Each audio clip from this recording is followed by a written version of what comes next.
Questa è una delle statue più importanti che sono conservate al Museo Egizio ed è una delle statue davvero più conosciute al mondo. Vediamo un giovane Ramses II che indossa la corona di combattimento Khepres e ha questa tunica plissettata che gli avvolge il corpo.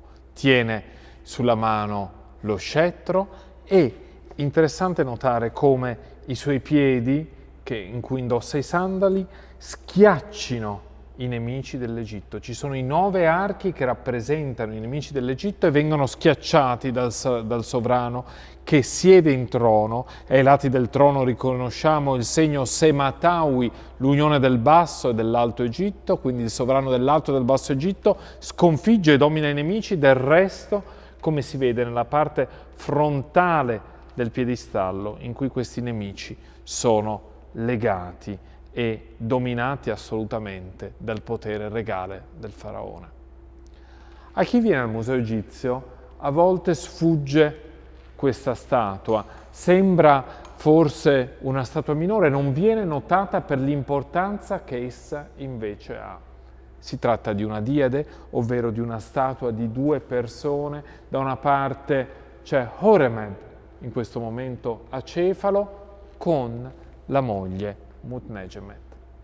Perché è importante questa statua? Beh, è fondamentalmente importante per quello che sfugge perché non si vede, ovvero per il testo che è conservato in 26 righe nella parte posteriore della statua. Questo testo ci narra di un momento importantissimo nella storia dell'antico Egitto, il momento in cui viene a finire quella che si definisce l'eresia di Amarna. Durante il periodo di Amarna, Amenofis IV, che cambia il suo nome in Akhenaton, trasferisce la sua capitale da Tebe a Tel el Amarna, Achet Aten, come si chiamava in antico egiziano, e fa una profonda rivoluzione religiosa. Dice che il Pantheon degli antichi dei non deve più essere adorato, ma che vi è una divinità che adesso deve essere adorata, e questa divinità è l'Aton, il disco solare. Ebbene, sappiamo che dopo la morte di Akhenaton, il regno di Smenkhare, il regno del sovrano bambino Tutankhamon, che muore a 18 anni, gli succederà Ai, un generale che regnerà solo per 5 anni, e poi Horemheb, qui rappresentato. Ed Horemheb porta avanti l'opera di restaurazione, va in tutte le città e riapre i templi, cerca di ristabilire l'antico culto perché l'Egitto torni ad essere prospero. E proprio questo testo ci parla della situazione in cui si trova l'Egitto che non è più florido perché gli dei non gli sono più benevolenti. Ed ecco quindi come sia necessario ristabilire il culto di tutti gli dei, ritornare all'ortodossia, perché il nome dell'Egitto sia di nuovo grande e l'Egitto venga adorato in tutto il mondo.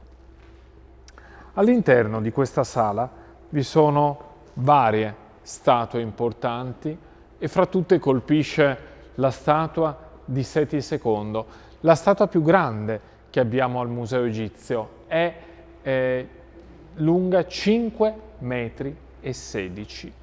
Ha una statua assolutamente gemella che si trova al Louvre, e questa statua, assieme alla sua gemella, sono state trovate nella parte nord della prima corte del Tempio di Karnak. Quando oggi si va a visitare il Tempio di Karnak si passa attraverso la porta monumentale, il primo pilone cosiddetto, costruito da Nectanebo I, e sulla nostra parte sinistra vi è una cappella fatta costruire da Seti II, e nella parte anteriore vi erano appunto 2 statue, entrambe alte 5 metri e 16.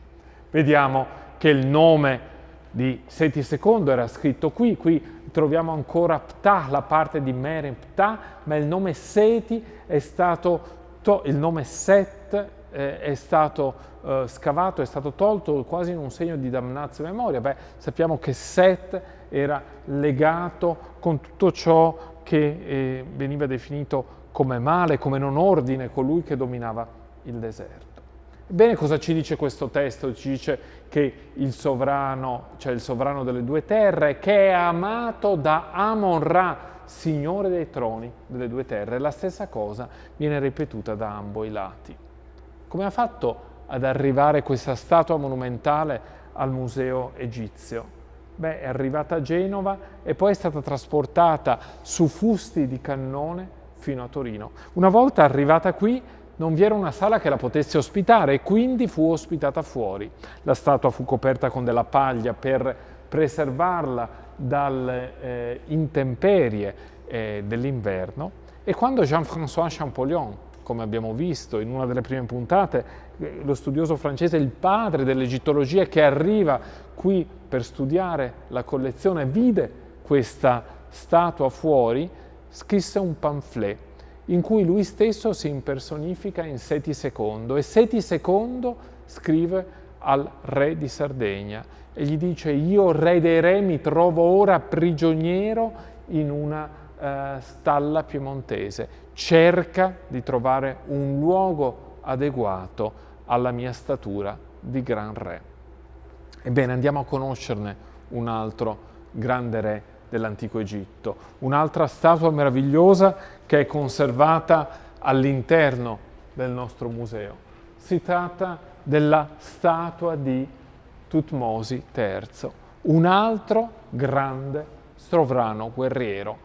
Abbiamo visto Ramses II, che resta sul trono 67 anni, che espande i confini dell'Egitto, che impone il suo nome su tantissimi monumenti dell'antico Egitto. Forse uno dei templi più famosi da lui costruito e che probabilmente anche voi conoscete è quello di Abu Simbel, dove ci sono queste 4 statue colossali che rappresentano Ramses II.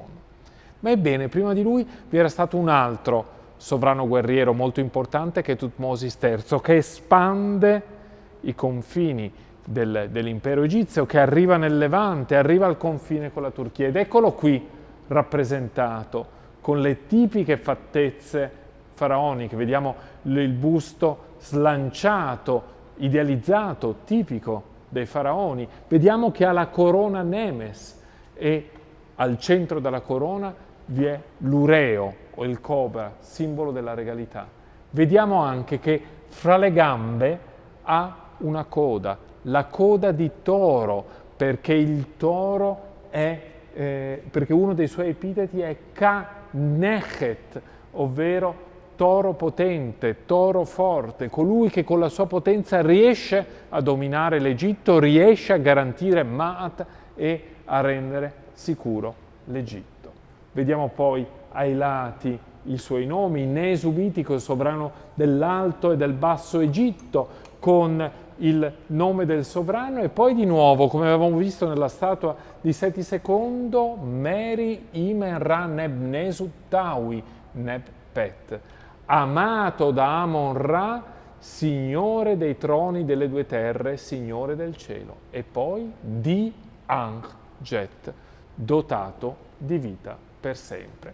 E qui la stessa cosa, solo che vediamo prima del cartiglio l'epiteto Sa-Ra, figlio del dio Sole, epiteto che abbiamo imparato a conoscere e che si trova nelle statue e negli epiteti regali a partire dalla IV dinastia. E come avevamo visto nella statua di Ramses II, di nuovo i piedi del sovrano che schiacciano i nemici dell'Egitto, e di nuovo la rappresentazione dei 9 archi dei nemici dell'Egitto. Per quanto concerne poi la storia della collezione, vi è un altro aspetto interessante, ovvero il nome di Riffaut, che è definito scultore al servizio di Messier Drovetti, del signor Drovetti. Ebbene, Riffaut era uno degli agenti di cui Drovetti si serviva per andare in giro per Tebe a trovare statue che poi entrarono a far parte della collezione, che, come sapete, è arrivata nel 1824 qui a Torino. Continuate a seguire il Museo Egizio e ricordatevi che anche grazie, o forse soprattutto grazie a voi, il Museo Egizio può continuare a far ricerca, a sviluppare nuovi contenuti e capire sempre di più la biografia dei magnifici artefatti che avete visto assieme a me.